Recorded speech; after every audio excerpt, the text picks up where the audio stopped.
Center.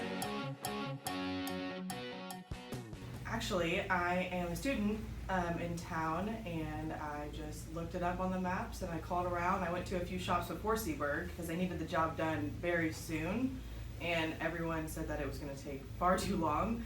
And I called Seeburg, and he didn't even know I needed the job done quick, and he just said, "Come in, I'll get it done for you." I had the AC compressor unit completely switched out. The service was great. It was very efficient, and it was handled overnight, and that was a big job to do overnight, so I was happy about that. Absolutely. When I called in, actually, that's the nicest receptionist I've ever heard at a shop.